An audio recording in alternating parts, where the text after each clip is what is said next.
Hope you like that cool look into the upcoming expansion. If you guys aren't aware of it already, I hope you guys wake up because the internet's been talking about it for days now. Knights of the Frozen Throne coming out in August 2017. Really excited for that. I don't think anything's been new revealed since then. But in case there's a straggling few, some people are a little bit slow to the party. Yeah, and I've been excited about it since the moment we saw the trailer initially. We didn't get a preview of it. We had to actually stop that trailer during rehearsals, and as soon as I saw it, literally sent chills down my spine. We found out just the same time as you guys, as well as all the live results as well. We've been finding out who's been going to the semifinals and who's going to the World Championship, and we just booked another ticket for Ant from the USA. Now, we can get another member from USA to the championships and the semifinals through Kuonet, who's kind of a transplant student. Remember, he is doing his grad studies in San Diego, same university as me, by the way, UCSD represent.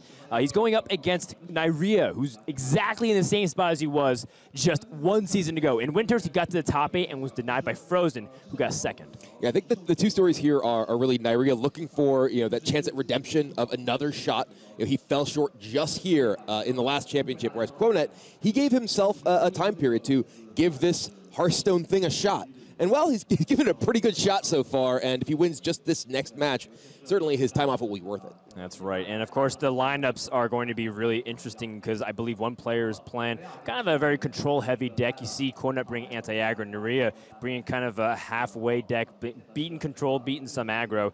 We also have a great match happening afterwards that Kibler and I will be casting. We have RDU versus Kuonet, and that, in my opinion, is going to be the title-heavy card fight. Is you have RDU, one of the most storied players dating from 2014, one of the first breakout performers ever in Hearthstone, and Kuonet, one of the greatest to ever do it in a game like Hearthstone's young history. Can't wait to see what's going to happen. And honestly, I don't want to see either of them lose. I wish both of them could go through. Yeah, I mean, if this were just the top 4 right here, I think people would be happy. Just looking at that screen right there. So, incredible top 8, but only 4 can go through to the World Championship. That's right, and that's going to be happening later today. So RDU and Kuonet comes after Kuonet and Neirea. Then we play the semifinals. Hoy will play against Ant, and then, of course, the winner of this match, Kuonet and Neirea, versus the winner of RDU versus Kuonet.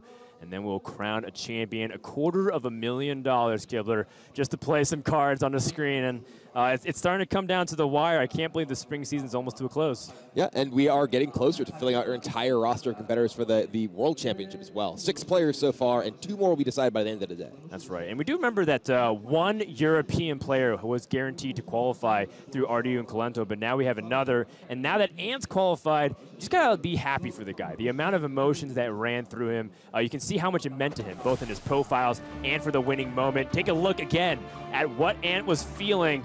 Relief, excitement, anticipation, probably a little bit of unloading all at once, and it just kind of decompresses. You've been in that position before. What's it like? I mean, he was up there saying kind of what I said before. Did that really just happen? I literally woke up one morning after winning a tournament, and I'm like, oh, the trophy is still there. That really happened. And that's kind of the feeling you have when something you've worked so hard for so long, and you're finally able to reach that achievement. It's incredible. All right, well, let's go ahead and meet our players for the next match. Our first player, hailing from Ukraine. He's been here before. Can he do it again? Please welcome Neirea.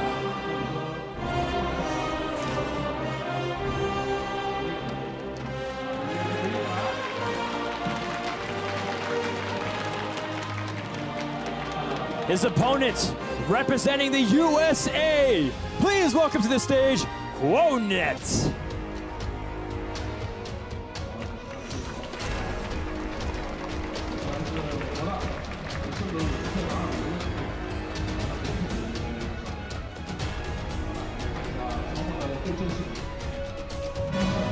Quarterfinal number 3, Kuonet versus Neirea.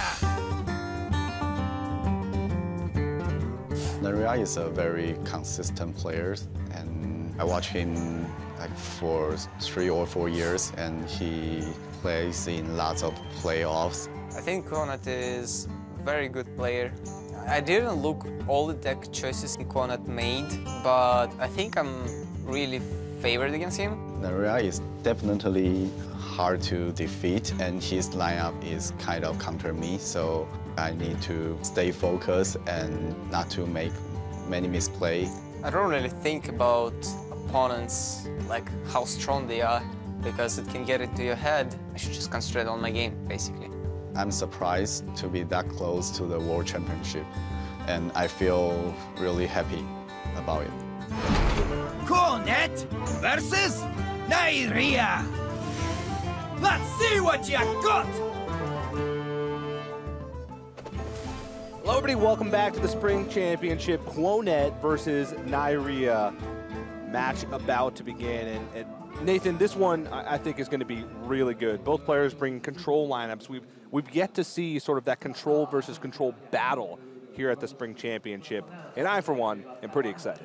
These are two of the best players out there when it comes to the long-term planning. Neirea, he's always loved playing a control style, a lot of times alongside like a combo bursting style. I remember watching him way back in the day. He loved to play Miracle Rogue. He would always have some crazy warrior deck that used Raging Worgen in charge.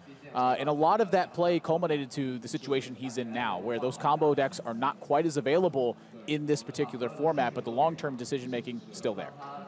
Yeah, and we can take a look at their deck list side by side. There's really only one difference, and that's in the Paladin versus Rogue. Since both players are bringing control lineup, they are sort of forced to ban Danger because of its prowess against the entire rest of their field. So it's really going to be about those two separate decks, Quest Rogue and Control Paladin, if they can take a win, and those should be pretty good in those control mirrors. So we're going to have to see how it's going to play out. I think Neirea is a slight favorite because of that deck choice, but it's really anybody's game going into it. Yeah, Quest Rogue can apply a lot of pressure to Kuonet due to some of the tech choices that he's made. In his Paladin deck, he's, it's really heavy towards the top end. He's got Tyrion, he's got Rag Lightlord, he's got Lay on Hands, a lot of slow cards in here, even in Elise the Trailblazer, to try to buy that long-term value. I think that his Paladin's got a great shot at dominating the lineups here. His Mage deck has a copy of Eater's Secrets if they face that mirror match, but I'm very worried about Kuonet's ability to adequately combat the Quest Rogue from Neirea. We're going to start things off with a pretty important match, Neirea with the Bird Mage. I think this might be one of the decks that he struggles to find a win with the most, given the fact that Kuonet said when we were talking to him that his lineup is sort of built to counter Freeze Mage. He expected a ton of Freeze Mage. One of his main practice partners was Tom, 60229. Kuonet, originally from Taiwan, but has lived in the United States for a long time now, and so he still practices with some of the Taiwanese players, and Tom himself has such a storied career, and they practiced a bunch against Freeze Mage. They expected it to be popular. It wasn't popular. Mage was the only player to bring it, but his deck still has a ton of game against the Control Mage, and so I think Neirea, this is the deck that he's going to struggle to win with the most, so it's a really important matchup right off the start. Yeah, I totally agree with that too. A lot of the tech choices and just the lineup choices in general you'll make to counter Freeze Mage happen to just splash over to what Burn Mage looks like. It wants to end the game, oftentimes with Alex Straza and then a critical mass of burn, and Kuonet's game plan is to apply enough pressure that Neirea has to use some of those burn spells, focusing on board-centric things, and then have the heal afterwards to keep himself outside of the danger zone. And those tools being there means that Kuonet he's kind of free to play this game how he wants. I mean, notice how aggressive he's already gotten with the early Wild Pyromancer. This is a card that's typically reserved for counterplay. In this situation, Kuonet says, you know what, I'm going to apply pressure and force Neirea's mana. Definitely like it. Also, we talked about the copy of Lay on Hands. Again, it's another tech choice for, he said Freeze Mage specifically, but going to be good in this matchup as well when we're talking about late game, the Mage wanting to just burn you out. Yeah, some of the other things to talk about too are the way that the mages are built. On Neirea's side, he's got a copy of Counterspell, and the one that really sticks out to me is the 2 copies of Volcanic Potion. That's a card that very much is aimed towards the idea of aggressive strategies. In this particular matchup, those Volcanic Potions do not service as a very strong tool. Definitely don't. So we're also talking about, just these player stories coming up to this point. Neirea, this is his second top 8 in a row at a global championship in 2017. So it's at this exact same point in the winter season, ended up losing to Frozen in that quarterfinal match. So Neirea's been in this position before, and he said he would hate to see himself lose 2 top 8s in a row. He said that he would actually, if he knew that he was going to lose in the top 8, he would have rather have lost 0-2 in his group stage than do that because of how heartbreaking it is. So a pretty big deal. It's a big statement too, because there's a lot of money at stake for these guys. as they're playing in this tournament. The notion that mentally he would rather experience that as, as quickly as possible, like a Band-Aid, just right off, than win some extra money and be disappointed later on is kind of astonishing to me. Yeah. I'll take the money. Just saying. Just doesn't want to be crushed. But that's been something that I don't want to say has plagued Neirea, but kind of has. This guy's had a lot of success in his career, but you look at it, it's top 4s, it's top 8s, it's top 16s, it's second places. That big win in an HCT event has eluded him. So I think World Championship is a goal. Getting to a second World Championship, mind you. Oh yeah, very few players with that accolade. But winning the whole thing has got to be in the back of his mind. And, as we get through these slow early turns, Kuonet once again sort of going a little bit wide on the board. Not really other options. But talking about Kuonet a little bit, Kuonet, he actually competed in the Asia Pacific preliminaries during last year and at the beginning of this year. And the funny thing is, he actually lived in San Diego during that time. That's right. But his account was registered to Asia Pacific. He actually flew from California to Taiwan multiple times to compete in the preliminaries there because his account was a Taiwanese account. Pretty crazy to think that. And now in his first season here in the Americas playoffs, makes it all the way. So pretty cool story. It's dedication to the game. You heard Brian say it before we got into this match. He put his PhD on hold to play Hearthstone for a bit, to give this his best shot and see if this is an area where he could make it happen. Fruits of his labor are showing through right now, but still one more match to go for the goal that he set for himself during his interview. Top 4, make it to Worlds. Yeah, one of the things you may know Kuonet for is he's hit the first player to hit Legend in multiple seasons. He actually has a deal with his neighbor. His neighbor, who, by the way, introduced him to Hearthstone, introduced him to the game. He said his neighbor doesn't play that much. He's a casual player. But his neighbor said he would buy him a free dinner for every time he hits Legend first on a server. Yeah. And Kuonet says he's been cashing in. He's got a lot of free dinners. Three free dinners. In fact. 3 times he's been the first player to hit Legend. Twice in Asia Pacific and once in the Americas. It's not really that much of a surprise when you consider how much he's played the game as well. We talked to him about what deck styles he likes to play. He's very much like Neirea, loves the long-term planning, loves the combo control style.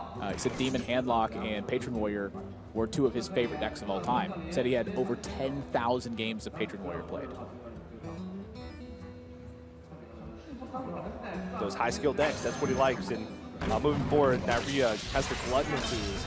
Pretty important here, actually, because Kuonet was actually starting to apply a ton of pressure. Right. I mean, that's something that has just happened as a product of Kuonet simply using his resources to put pressure on Neirea. Oftentimes, Neirea wants to save Gluttonous Ooze for a moment where he can kill a Tarion, nail an Ashbringer. That's about as big of a life swing in terms of Kuonet's damage reach as you can get. But that aggressive play that Kuonet's been applying has instead forced this Gluttonous Ooze early, which means that if Neirea can't save that Tyrion for as long as he'd like, it doesn't pan out. Kuonet goes for the Dirty Rat here. No minion in Neirea's hand. And he raised his eyebrow. He was expecting there to be a minion. He said, well, if something big comes out, I'm okay with it because I have a lot of taunts in the way. And Neirea doesn't have too many minions that when placed on the board can punish him. There's no Archmage Antonidas. There's Medivh the Guardian and Alex Strauss in the top end. And if both of those, if you pull those out with Dirty Rat, you're happy. Oh, man. That's a big one. That's a big turn. Neirea going purely for development to try to fight proactively on this board and be able to save some of this burn for later on. Gets punished by the Kodo, but he's got backup for it. Earth Elemental. That's about the biggest one you get. The biggest one with pretty much no downside. You can get Bittertide Hydra, but Bittertide Hydra in this situation could end up being a liability because then you have to worry about your health total. But Earth Elemental, that's just a big idiot. A big old pile of stats. Clear a minion, build a 7/8. Love it. Now, the one concern I have for Neirea is he's out of card draw at this point. He's only got a single copy of Acolyte of Pain. We've seen one of the Primordial Bliss used. And he didn't draw a Mana Worm or an Arcanologist, so there's quite a few weak draws in his deck right now. He has to make do with what he's got, and Kuonet's starting to approach those turns where he's going to be buying some significant value, and Neirea says, you know what, I got to turn up the heat. Let's use this burn right now. Let's push this Earth Elemental, put Kuonet to the test right now. And interesting choice from Neirea there. Instead of going with double Medivh's Valet for additional development, he actually went for a Medivh's Valet and a Frostbolt, because he understands that one of Kuonet's roads to victory at this point is to clear his board right now with an equality. And he doesn't want to develop into it. They're both going to be 3 damage as this game goes on. The secret that he has up is Ice Block. So they're both essentially the same. Frostbolt does have the upside of being able to freeze a weapon later on in the game. But he thought to himself, hey, I think I want to go a little bit light on the board right now and utilize this Frostbolt in order to make sure that I stick a minion later on. Uh-oh. Oh, look at this. What? He was testing for Counterspell, since the secret was played last turn. I thought he was going to go for the Tyrion when he played that Redemption. Man, that's a recipe for disaster right now. You know, Kuonet doesn't know it, but there's a polymorph in Neirea's hand. So one of Kuonet's goals with pressure is to apply enough to see if he can force that polymorph out of Neirea. Yeah. Or maybe make a read. You know, Neirea has to clear something very inefficiently, and Kuonet goes, must not have that polymorph. I think that's going to be how Kuonet's going to have to play this game, especially with Dirty Rat not pulling a minion. Knows that the whole hand is essentially spells. There's a couple spells that have been in the hand for a long time, notably the polymorph on the far left. So unless he's forced into playing Tyrion, I can imagine that we're going to see something else big. Oh, that is... Primordial Drake is going to do some work. Yeah. I mean, it's easy big, it's easy game, but it's an easy Drake.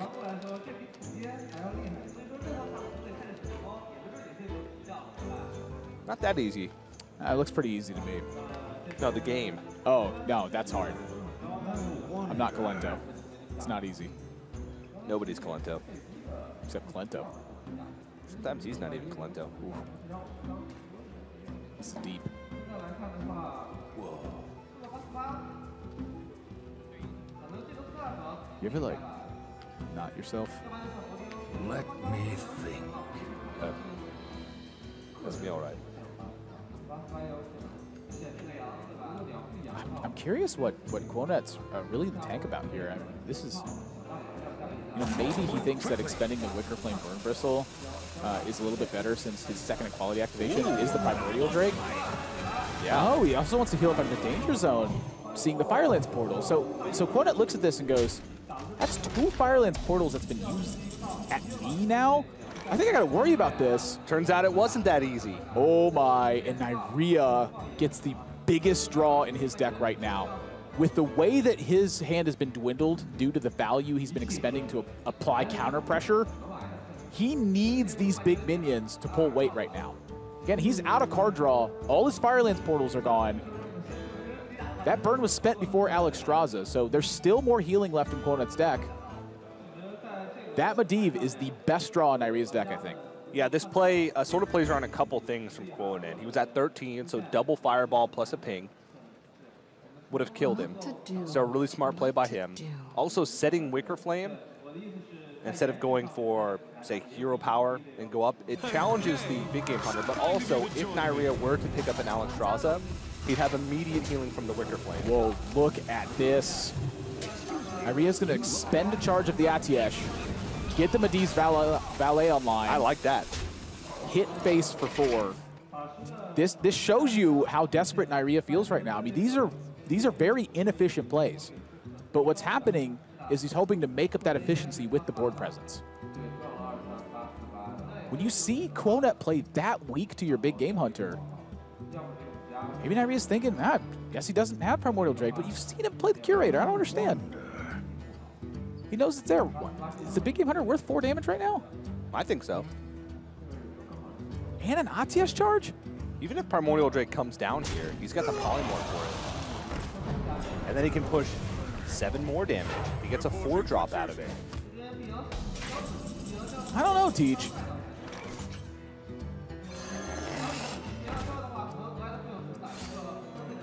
Means Tyrion's open now. Is it too late, though? Oh, man. 11 damage pointed at the face. Honestly, Kuonet goes down to 14. I think it is too much. The amount of pressure that was applied to this Medivh is just, it's insane now.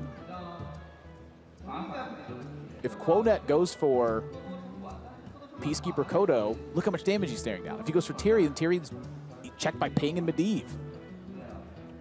This was brilliant aggressive play from Neirea. That 4 damage was absolutely worth it, admirable, in the past. If he goes for Tyrion here, he is dead. I think he's dead no matter what he does. Aldor Peacekeeper, Facial Shambler, does that save him? No. I don't think so. Let me think. It's not even close.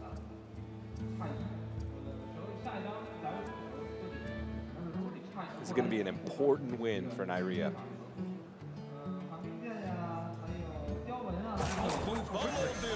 He knows when to turn that corner. He knew the value game wasn't going to be won in that fashion. 4, 5, 6, 7, 8, 9, 10, 11, 12, 13. Yep, that's 14 damage.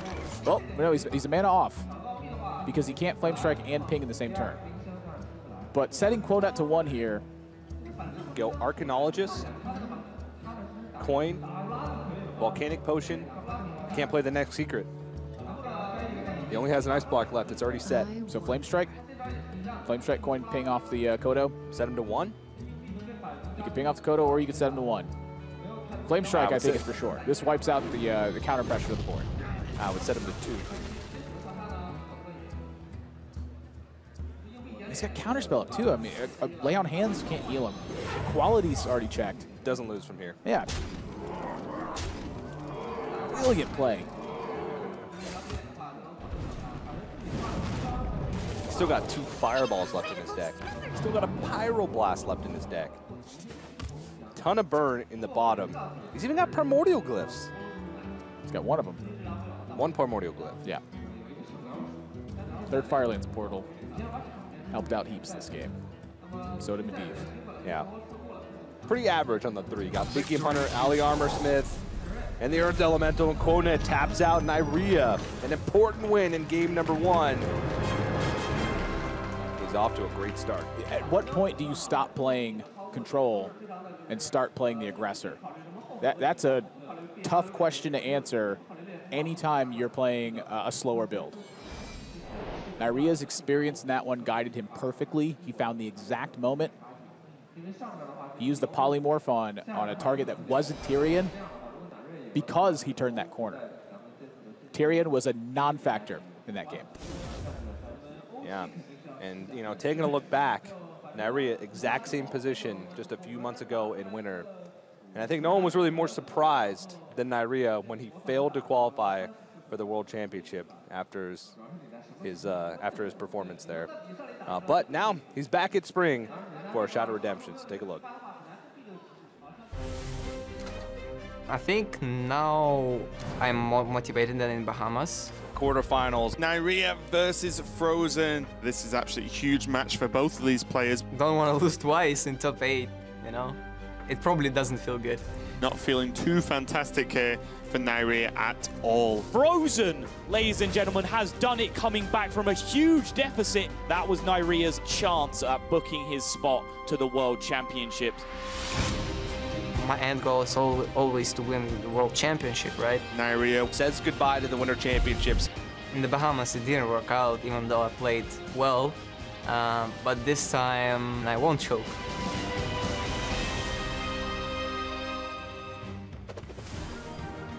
And as we look back on the Bahamas, Neirea, going into that championship, he said he wasn't playing Hearthstone that much. He said he didn't really practice as much as he should have, and his lineup had some showing weaknesses, especially more so than it does here.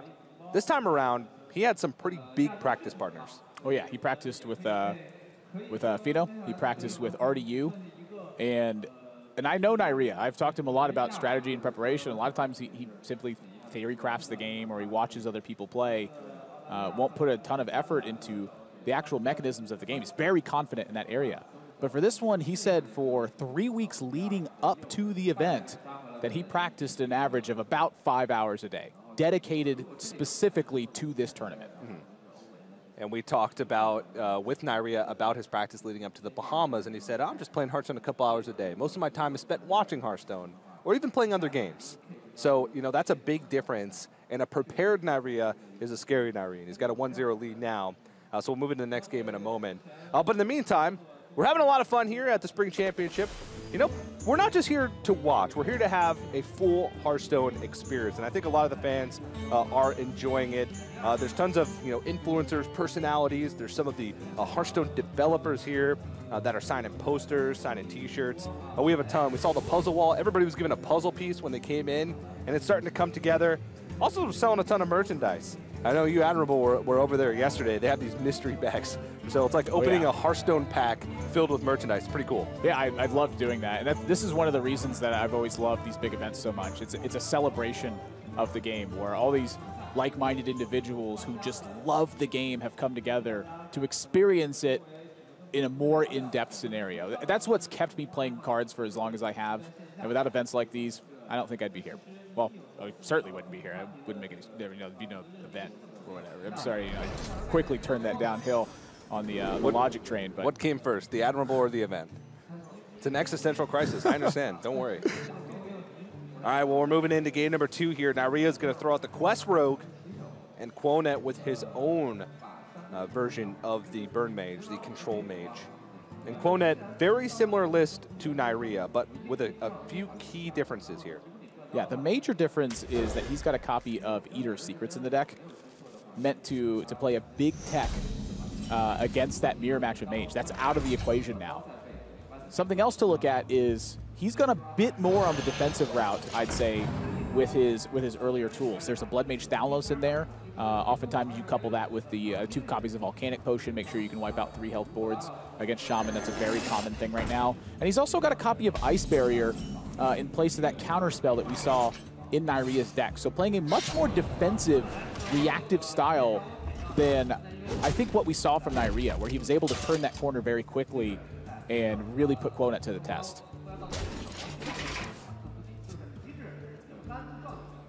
Neirea setting up the dagger hit, a play that we've come to expect. No need to play the quest until you know what minion you want to complete the quest with. A lot of times it's with Flame Elemental. Firefly is almost always a better play than Quest on turn 1 if you're playing in a matchup where you want that early board. And this is definitely one. Even though it is a control-y deck, it still can work its way up the curve. Mana Worm, Arcanologist, Medivh's Valet. Yep. One of the big things to consider, too, is just what the chip damage means. The discovery of the turn 1 Firefly rather than the quest was a big breakthrough in this deck's dominance, where before it felt like it got rushed down too often, and oftentimes you felt helpless. When players realized that you didn't need the immediate quest completion and to play it as fast as possible in order to maximize your win rate, that's when we saw this deck really start to take over the metagame. Sato was saying it earlier, you know, while, you know, it's a beauty to watch in tournaments sometime, I think it's the, you know, the other players, it's fun to watch. It's fun to, you know, see players navigate at the highest level. Sometimes not fun to play against, but I gotta say, I'm gonna miss it a little bit. I think it'll still make some tournament appearances, you know, if the meta goes full control. The 5 minion change, you'll still be able to complete the quest in a decent amount of time against slower decks. But taking a look at this matchup specifically, the Burn Mage wants to do just that. They want to make sure that they control the early board and then switch to burn. It's all about making sure that you get enough damage in early to be able to kill the Quest Rogue before they're able to complete the quest, pop your Ice Block, and kill you. You do have a ton of time to do so. It's just about finding those pieces. Oh, Eater's Secrets. That's the card he was open, was number 30 in that deck. Because that is a 4-mana 2/4 in this matchup. Yeah. Unless Swashbuckler steals a secret. Yeah, there's 2 Swashbucklers in Neirea's deck, but none in the hand, so it's a very fringe case scenario. Swashbuckler does have a reasonable chance of drawing the secret because of the amount of secrets in Mage, but not enough to warrant being happy that you've drawn Eater of Secrets in the matchup. If he Swashbucklers a secret, I've got it checked. It's now a 3/5. Thank goodness I drew that one. Pretty ugly looking hand at this stage. Novice Engineer, of course. Well, not so ugly anymore. Nope, it is It is not ugly anymore. That hand now looks pretty darn good. Funny thing about Quest Rogue, one draw makes your hand from terrible to great. It's like the giant puzzle for the teaser trailer. It's not complete until that last piece is in place. That last piece could come at any time. It's always like right in the center too. You know, like when you're doing puzzles and you just, that one piece in the middle, you just can't find it. You're like, where did I drop it at? Yeah, 100%. Do puzzles all the time. It's been in your pocket the whole time. You don't even know how it got there. Yeah, I'm a real puzzler. So many. Next thing you know, you've given up puzzles and you cast Hearthstone. That's what I transitioned into. I used to cast puzzles. Same. Couple times.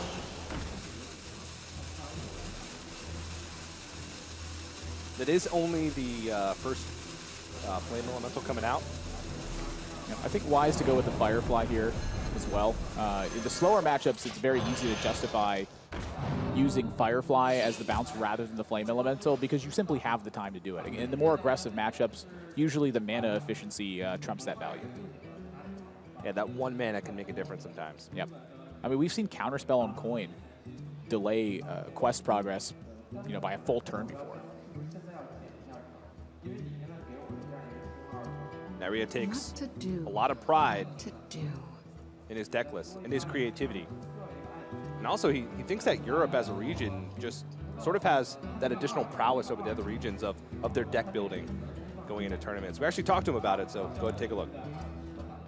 For the question, which region is strongest, I usually go by decks, right? Not involving the skill of players, because for most of the players, I don't know how well they prepared and how well they can play in such high-pressure situations.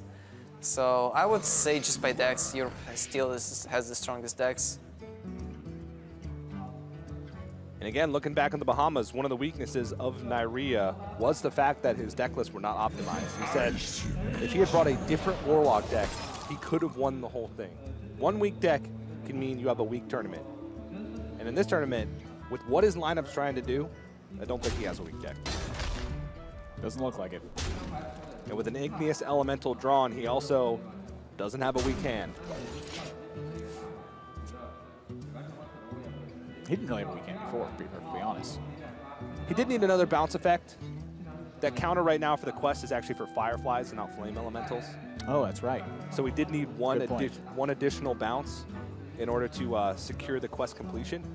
Igneous Elemental serves that purpose just fine. And also because Neirea didn't have one of those insane starts where you get the quest completion and get it online super quick, the value will mean something as this game goes on. And you see Kuonet here. This is how desperate he is for that damage. He goes, you know what? This 2-2 is probably going to die anyway. Well, this is a quest completion. And not only that, he can prep out the quest, then play South Sea deck in and attack with patches. I don't know if he's going to do that. A lot of times you want to save charge minions for your hand when you're playing against control lineups to go for a one-turn kill. So I do agree with the Flame Elemental here. Whoa. Because we want to make sure you have a charge in your hand to play around some freeze effects. Look at Kuonet, shifts in his chair, takes a gander at this and goes, what on earth am I going to do? Well, it's downhill from here. I don't know if he's put on enough early damage. He just doesn't have the tools to even answer this. Like, even if he had the damage, like, would he have the time to cast all these spells? No ice block down. If he doesn't Frostbolt one of these Flame Elementals, he's dead. And I don't know if you can make that read because you have to put Neirea on having 2 chargers. Or 1 South Sea deckhand because Patches is still in the deck. Or a charger plus a bounce. So maybe you do put him on it. One of the interesting things I think to note is Stone Tusk Boar was in all of these decks so early on, and how little it's been found in this tournament. It's gone now. Players have focused more on the ability to simply fight for value and go. I like Kuonet's plan of Frostbolt to face here. His intent is to draw Ice Block, get a Fireball down, and then finish him off with burn spells. But the charge from Neirea is going to end that, and it means that Neirea is on match point for 3 straight games.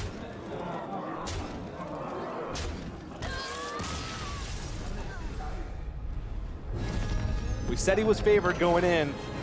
I expected to be much closer, but Neirea, even if all 3 of the matchups he had left were like 35%, he's still over a 50% chance to win. That is crazy to think about, and that's an if. And he's got Taunt Warrior left, which, if we think back, we actually got a chance to look at these players' statistics. Neirea has over a 70% win rate, over more than 200 games with Taunt Warrior at high MMR. Yeah. It's absolutely absurd. Now, that being said, remember, in the Bahamas, Neirea was up 2-0. Neirea's not at the World Championships yet. It was that Warlock deck that we talked about. That was the weakness. In that matchup against Frozen, he lost all 4 of his games in that series with Warlock. Replace Warlock with Warrior, especially in this metagame. Mind you, the metagame's changed since the Bahamas as well. The deck he's comfortable with, massive win rate. It's right up his alley. I even think he's got some decent matchups across the board. Not great, but they're not bad.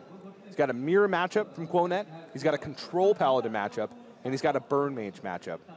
Those are all decks that are very close to 50% for both. But even then, if you talk about the percentages of those matchups, Neirea is still an overwhelming favorite to win with a 2-0. It's happened before. He's been on the big stage. He's gotten a 2-0 lead and faltered from there. But I don't think we're going to see the same story as we saw in the Bahamas as we move into game number 3. TJ, I don't want to call it too early. I'm not thinking so either. Look at the focus Neirea has as well. We've seen him in these situations before, and oftentimes he just has like a nervous facial expression, or he seems uneasy. Oh, there it is. Right as I was like, he looks so focused, he's so calm. He's like, wait a minute, hang on, I'm 1 game away.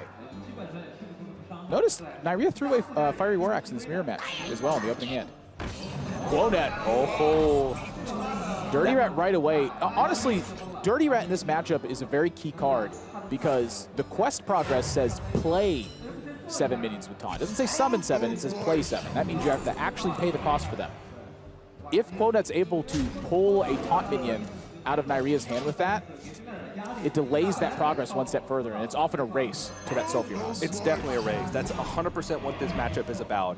It's one of the weirdest sort of control mirrors in the game because they're both trying to race to a point where they can, after they activate their hero power, kill their opponent in just a couple of turns. And look at how fast they've been playing in contrast with the previous games.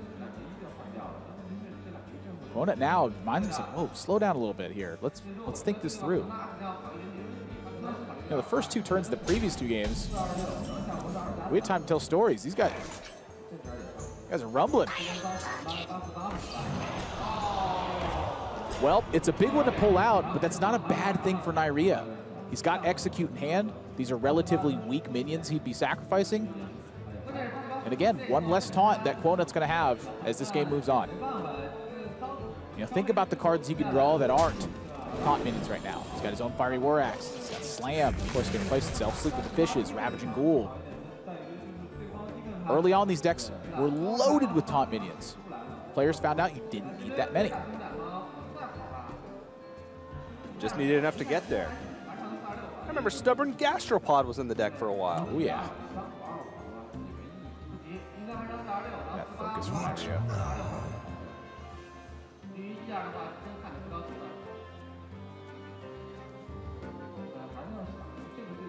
It is very difficult to stay focused on a big stage like this. Everything's on the line.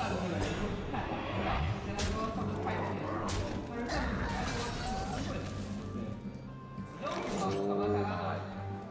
Another Dirty Rat. He's got to think twice about this one, though. Because while he's got removal for the Primordial Drake, if another big top minion were to come out, it'd be a little bit of a different story. Doesn't have a Brawl, doesn't have a second piece of removal. So I like holding on to it, but it is a good card to have in his back pocket. Curator gets drawn for Kuonet, and while that's a great draw for him right now, the thing is we have the top-down vision. We can see all the pieces right now. It may line up to be disaster for Kuonet if that Dirty Rat hits the Curator. That's about one of the worst scenarios that can happen in the mirror match, outside of just, you know, drawing a horrendous hand. But that doesn't happen very often when you have the redundancy that Taunt Warrior has.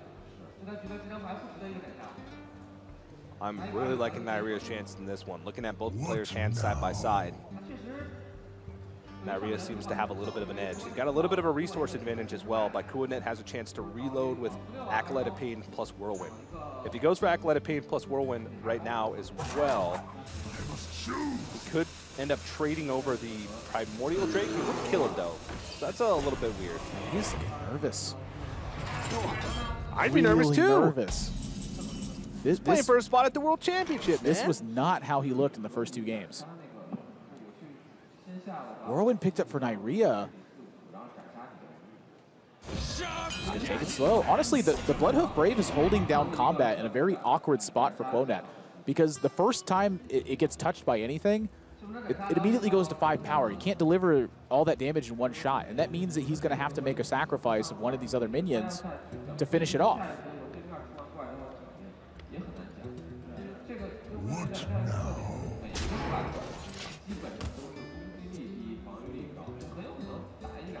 Oh my. Man. Well, Battle Rage. You can cut that curator talk with Dirty Rat out of the equation now. Battle Rage has the potential to draw Kuonet a massive amount of cards. 4 cards. If he wants, he'd have to attack the Allied Armorsmith twice with the 2 healthy minions. He couldn't Whirlwind. He could Whirlwind, but Whirlwind... Look at Acolyte Whirlwind Battle Rage. That's 5 cards. 6 cards. That's a lot of cards.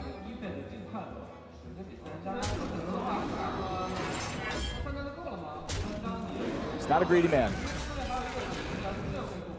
The thing about it is if he makes that play, he cannot make any more quest progress that turn. And I think that's a big factor into his decision right now.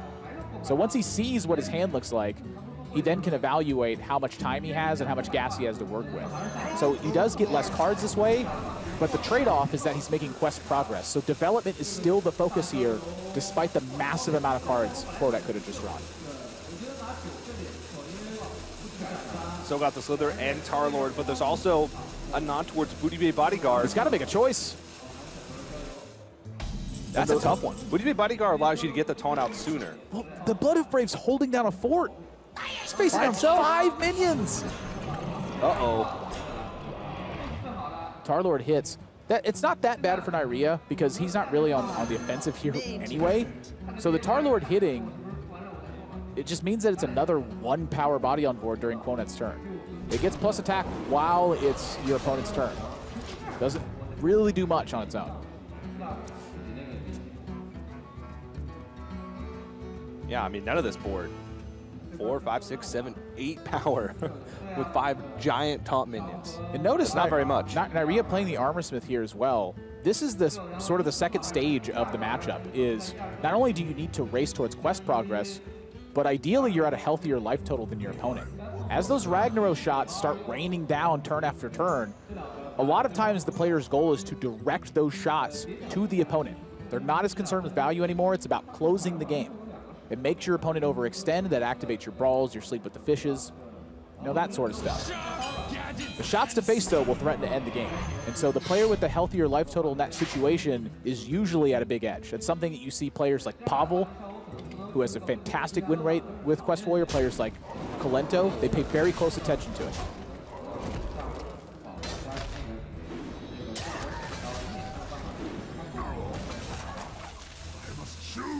This board is starting to get out of hand, though.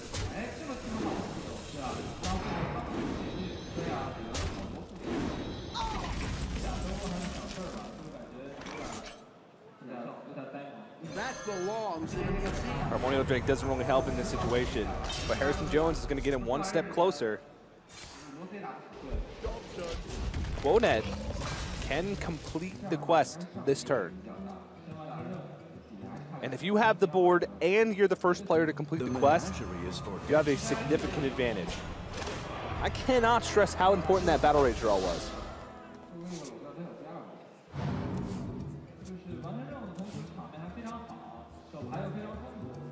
Like the push.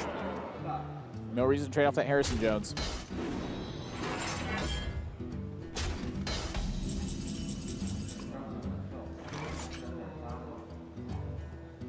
Neirea still needs 2 more taunt minions.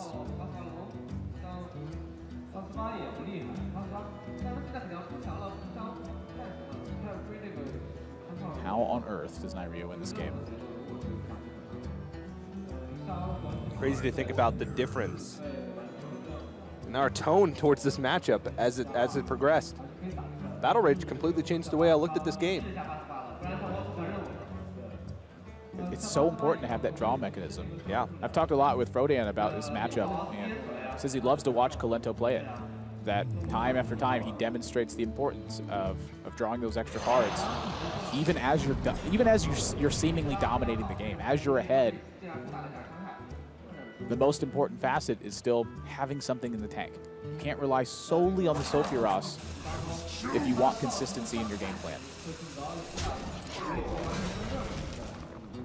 That Primordial Drake does not line up well against this Rag Shot, but to be honest, Kuonet might start turning the corner. This is the time to do it too, and you know, I talked about the importance of directing those shots. The attack here with Stonehill Defender, execute this Primordial Drake, Sephiroth, and then the hero power for it, that leads to a lot of damage. And it's looking like that's where he's thinking as well. That damage swing now overcomes the amount of armor Neirea was able to get, still ahead on board, and that's about as bad as it gets for Neirea. You may think, why didn't he just hero power burst? He could have gotten that Primordial Drake for free without using any resources. It's not about that. It's about 0.8 damage to the face every single turn. He's turned execute into 8 damage. That's why. 2-mana 8 damage seems pretty good to me, Admirable. It's a little bit better than Mind Blast. Not Mind Blast Velen, but pretty close. Look at the desperation here. Neirea has to fight back from behind now. But he is at 13 health, and Kuonet is at 36. Yep, and you're going to see Primordial Drake here wipe this out and continue to direct those shots. Now, every single turn, Neirea is at risk of lethal, at the mercy of the Sephiroth.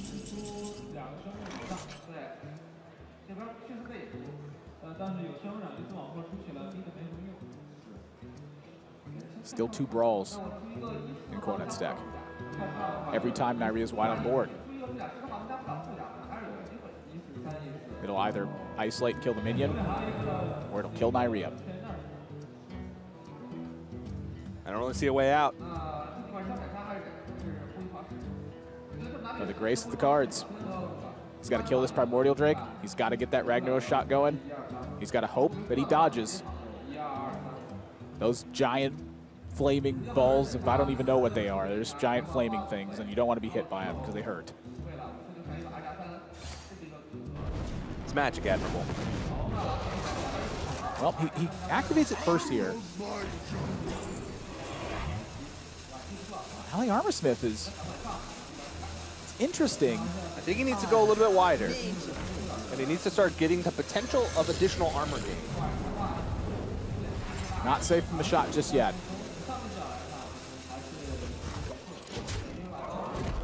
Sleep with the Fishes and with Fiery War Axe.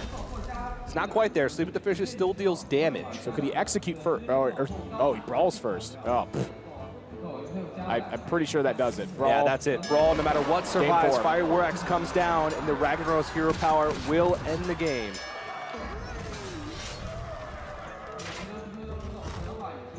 Is Neirea seeing his lead slip away once again? Well, this match is a volatile mirror match, to be sure. But it was the draw of Battle Rage that really changed the scope of the game. It looked like Kuonet was a bit far ahead. Hitting the Primordial Drake from Dirty Rat was still a big impact, even with the amount of time that Neirea bought with the Bloodhoof Brave dynamic on board. It was just too awkward to really combat it. He was so close, but he's got 2 more chances. He's got to find a win with that Tom Warrior.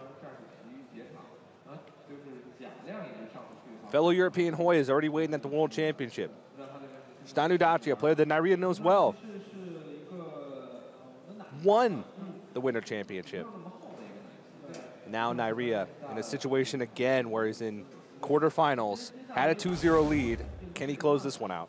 I mean, can't be The one thing that he needs to not do right now is think about that. If he's thinking back to that event, that means he's not focusing on the game. And with the way Neirea looked in that game, looked like he was thinking about it. Yeah, he's really got to just focus, take it one game at a time, and find that win with Tom Warrior. But as the players get ready for the next game in this quarterfinal, don't worry, guys. We still got plenty more Hearthstone action to come today. Greetings from Shanghai, my friends. Don't you stray too far away from that fire. There's more tales to tell. Coming up from China, RDU and Colento. There they are on your screen, two titans of the game in RDU and Colento. I honestly don't even know who I want to win that one or who I even expect to win that one, but these are two of the players with the most successful careers in Hearthstone's short history. Colento in the hunt for his second world championship. RDU, Romania was ineligible to compete in 2014. 2015, he was so close.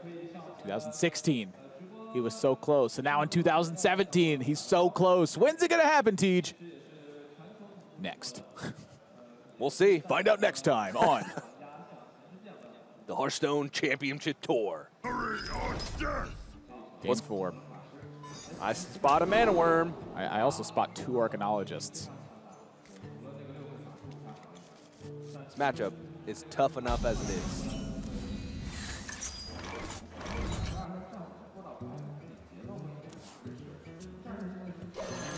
Even Medivh, well, maybe not a good draw right now. It's definitely a force to be reckoned with once we get to those stages of the game. No Fiery War Axe, and that's one of the key cards in this matchup. Second mana worm gets drawn. Kuonet has a tremendous amount of early pressure.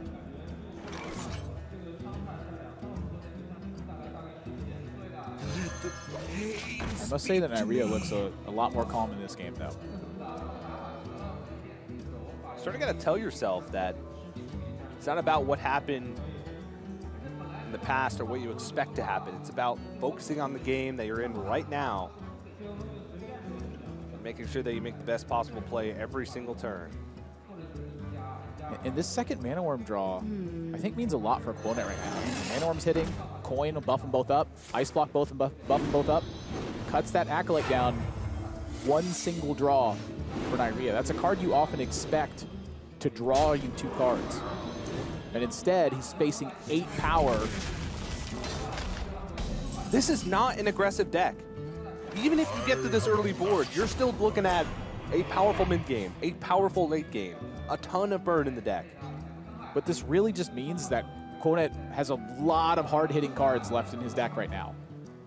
When you draw these early starts, most of the rest of it is pressure. You know, you're looking at Eater of Secrets, Volcanic Potion, Ice Barrier. Not great draws. Almost everything else is heat. What to do? What to do? And the Medivh's waiting in the wings. We saw the party he threw at Karazhan. Polymorph here just to start pushing damage. I like it. No brawl, no sleep.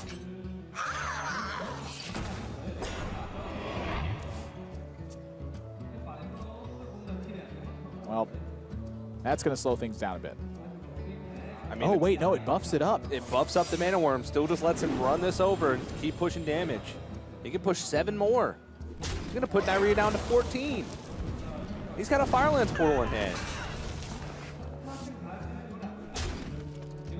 This game may end a lot sooner than I expected. There's only 2 minions on board. And look at Neirea's face when he drew the brawl. It's like, come on, I needed that last turn. If he had brawl last turn, you know, he could have potentially pulled 8 power off the board. An autocrat? I suppose.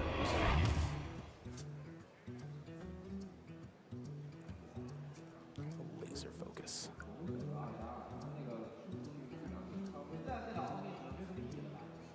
His eyes are darting at everything right now. He's paying attention to every small element. There it is. Incredible discovery!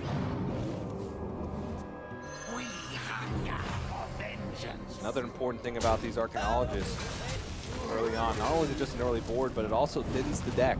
Gets those secrets out, which are not great draws in the later stages. Ooh, second Ravaging Ghoul. This is danger territory for Neirea, though. His life total has just dwindled so much that he is under the threat of burn spells until he climbs out of this. So now that he's drawn the second Ravaging Ghoul, he's one turn away from Primordial Drake. He's got 2 Armor Smiths. Where does he have time to fit these in so that way he can restabilize that health total? I think these Ravaging Ghouls are slated for Armor Smiths. I think we might be seeing a brawl.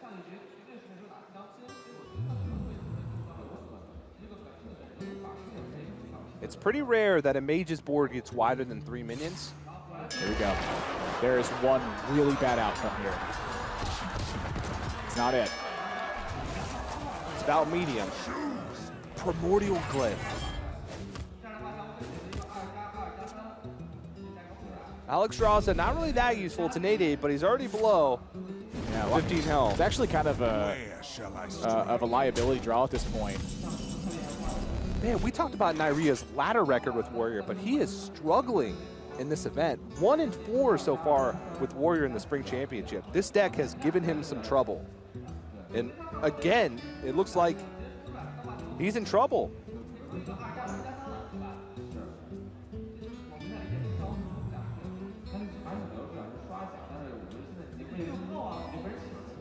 It's got to be Primordial. Yeah, these Armor Smiths are pretty queued up for that Ravaging Ghoul, and the draw for Kuonet is Arcane Intellect. So we can keep him closer to burn. Is it time for Medivh? Well, the one thing Kuonet, I think, can defer from Neirea's hand is that Execute's not a very high possibility right now. I mean, he certainly would have executed one of the Mana Worms by that rate. Fireball for Kuonet. He can get through this Primordial Drake. It put him a single point off lethal on this turn. So he's going to Arcane Intellect and see if he can find something, which right now is looking like burn. If he finds another burn spell, he is all but won this game. Oh, that's a Pyroblast. And that's a Fireball. Oh my gosh. Neirea is in big trouble. He can set double Armor Smith and Rallying Ravaging Ghoul. Which one's more armor? Double Armor Smith Ravaging Ghoul or Armor Smith Ravaging Ghoul Ravaging Ghoul? Double Armor Smith because of the attack.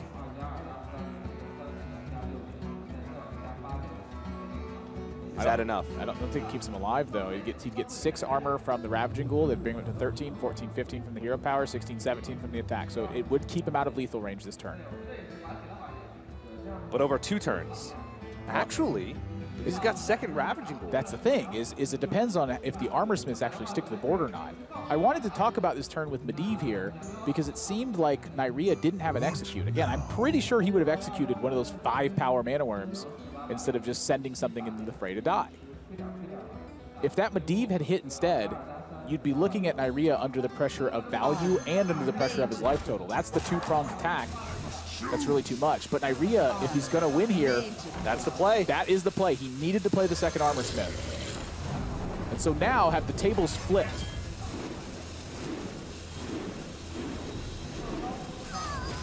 With Alexstrasza being an almost complete dead draw at this point, Dirty Rat services as very little other than Armor Smith fodder alongside Ravaging Ghoul.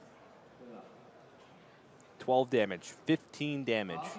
But Kuonet, available this look turn. at the burn he's got. If he launches all this burn to Neirea's face, it means he has to have another way to damage all of his minions or he can't gain any more armor. So Kuonet's going to launch 2 fireballs. He's going to hero power Neirea, and this lets Neirea know the damage is in hand.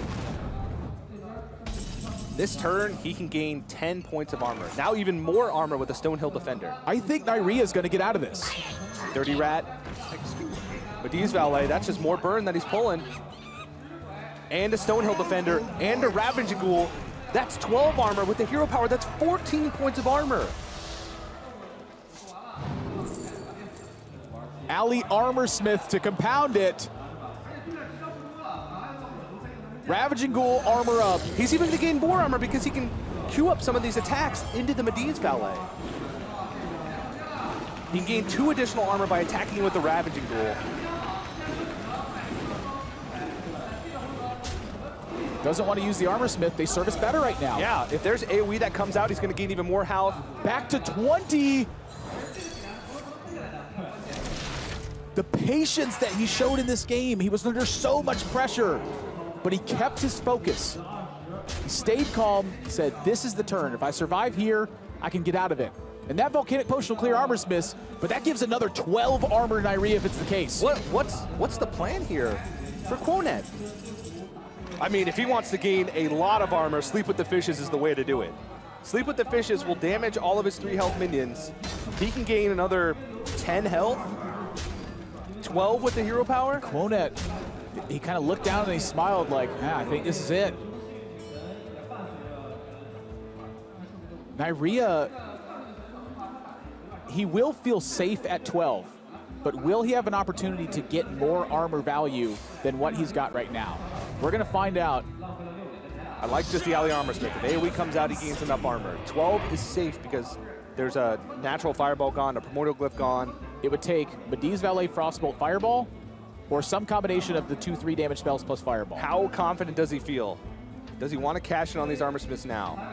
He would kill off both of his Armor Smiths, his Primordial Drake, and his Stonehill Defender. Mind you, with all the pressure that Neirea's undergoing right now, how closely has he been able to process hand reading? Like, he's clearly been nervous during this match.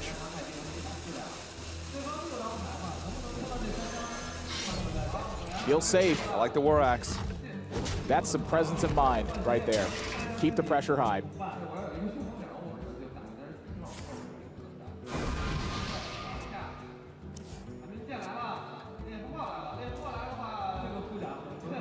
Can't take care of that Ali Armor Smith, and that's a big detriment. Frostbolt to face, hero power face. He's saying, Neirea, you need to have a way to damage your own minions, or I have Primordial Glyph into Pyroblast as my out. That's the way that Kuonet wins here. But Neirea's got Sleep with the Fishes. He's got the Ali Armor Smith. He's got Slam. He's climbing out of that situation.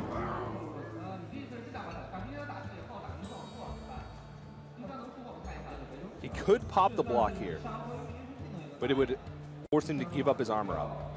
He's got 10 damage on the board, plus a Soul Frost, plus a hero power. I think at this point, he's just gaining armor.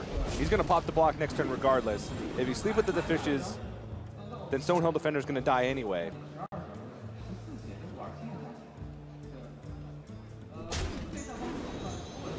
If he felt safe at 12, he's definitely going to feel safe at 14. Especially with another Frostbolt burn in the last turn. I'd venture to say so. He does have to account for multiple draws, though, because he Arcane Intellect last turn, so that's 2 more draws that he has to account for over the course.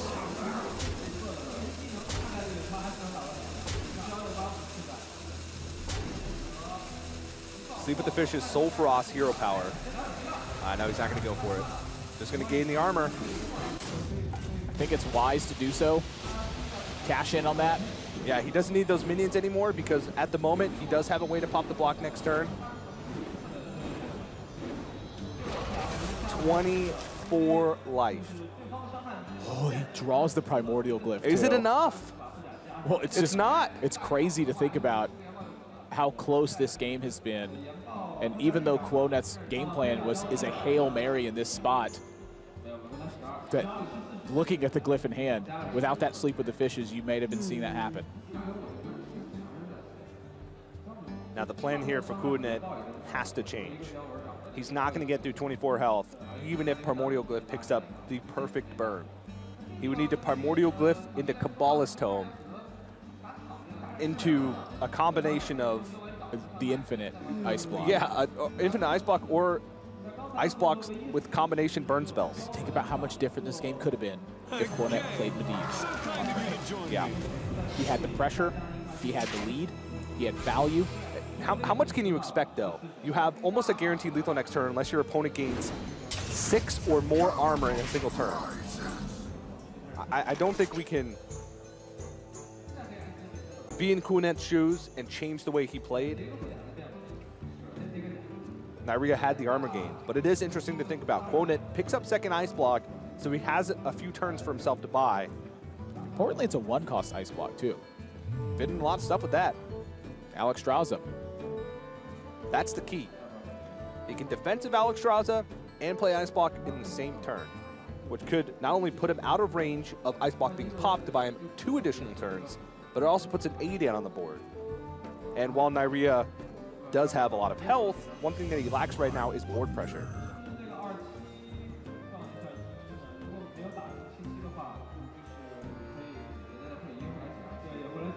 I have an axe to grind. I must choose. I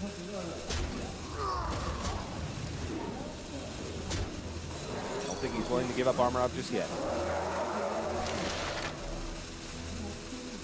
I wouldn't be either. He's got plenty left to fight with. Kuonet's the one who's got to make the plays here first, not you. Keep building that health total.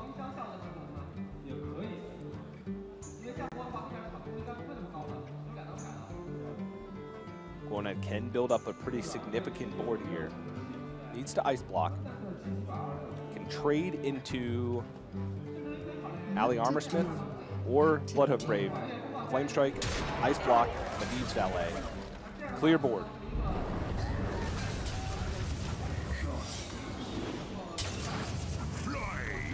Excuse me, you are on fire. It's looking like a brawl.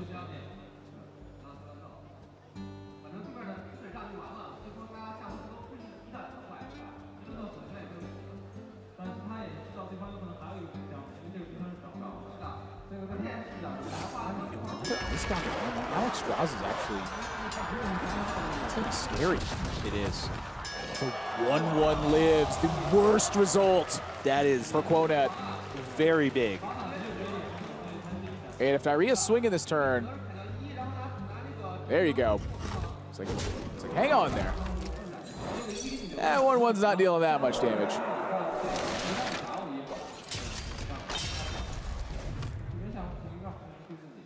Also knows the Gluttonous Ooze is still a possibility from Kuonet, so doesn't set the Sulfuras. Also doesn't quite want to give up his armor up just yet. He's going to have to here, though. He has got to pressure that Alexstrasza. Whirlwind first to isolate. And this will do one of two things. Kill the Alexstrasza or threaten lethal on Kuonet. Alexstrasza gone. Where's the reach from Kuonet? Medivh is gone. Alex is gone. Fireland's portal is gone. The glyphs are gone. He's got Meteor, an Eater of Secrets. It's slim pickings in Kuonet's deck right now, and Neirea is still at 27 life. Hit that button. Every single turn. Under threat of the pop. Ali Armorsmith. Threat to stabilize. Second Volcanic Potion, the worst draw in Kuonet's deck. I would have even taken an Eater of Secrets over that. At least it's putting something on the board to try and redirect that damage from your face. He is miles away from killing Neirea right now.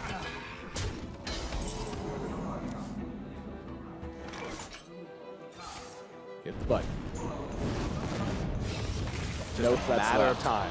It's just a matter of time. Kuonet is in an impossible situation. You said you'd rather have Eater of Secrets, but you didn't mean it! And Neirea's gonna take the set 3-1 and find himself going to the World Championships. A story of redemption if I've ever heard one. Neirea, top 8 at Winter Championship. Really? I guess we just got later. Yeah, I mean, I play real Neirea. I did that too.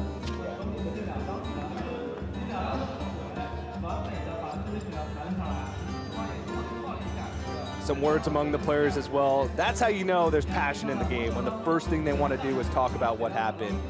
Kuonet, his run ends here, but what a story from Neirea. A tough group for him, and moves on to the semifinals, and also qualifies himself for his second World Championship, an accolade that not many players to date have done.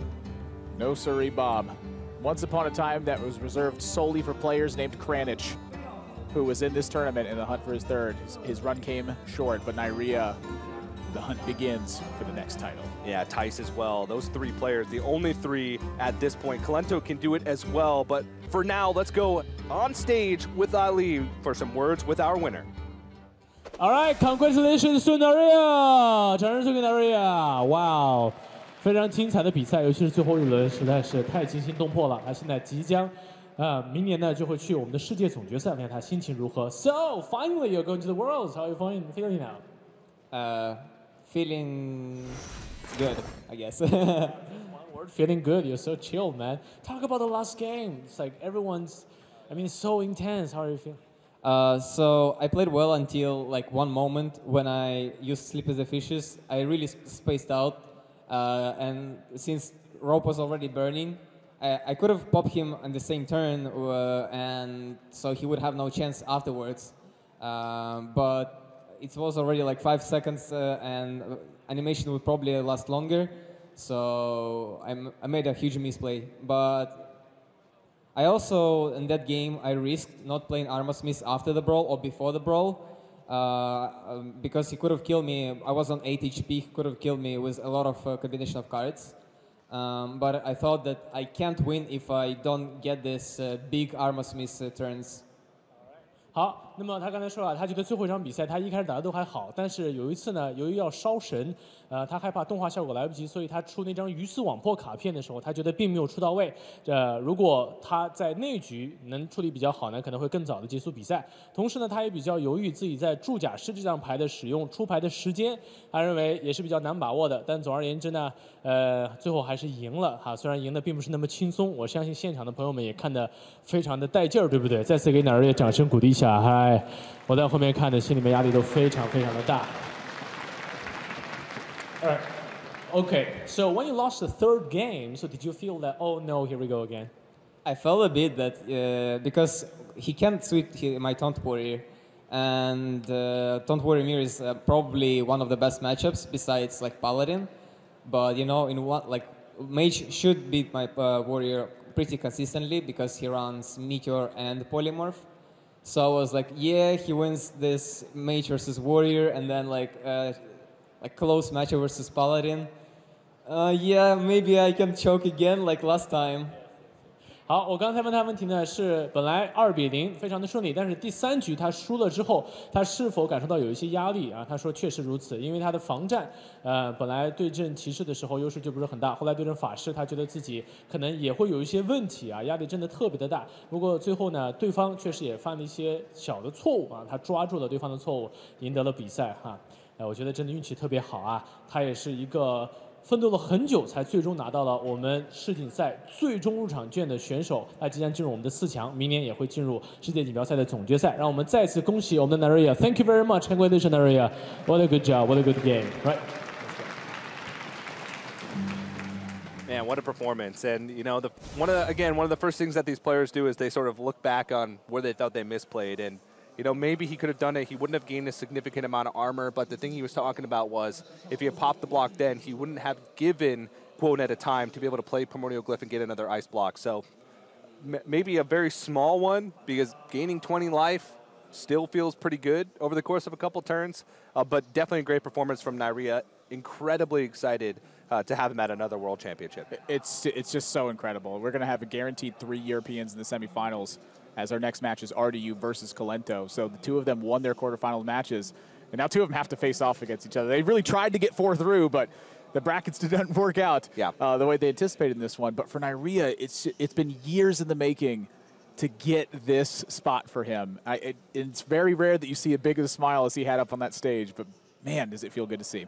Yeah, Neirea also is the 3rd consecutive player from the lower seed from his group, so the 2nd seed from a group to win. So overcoming adversity a little bit for the players now, and if you've ever doubted that skill and consistency matters in Hearthstone, take a look at our players that are World Championship bound. Some players that have been around in the scene for a long time, that players have touted as being some of the best in the world. Stan Udachi, Frozen, newcomers Doc Pone and Samuel Sal, but then Hoy and Neirea, players that have been around for 3 years, Admirable.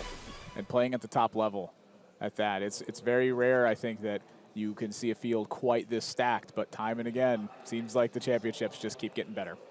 Yeah, the third quarterfinals in the books. We have one more spot left in the semifinals and one more spot to give away for the World Championship.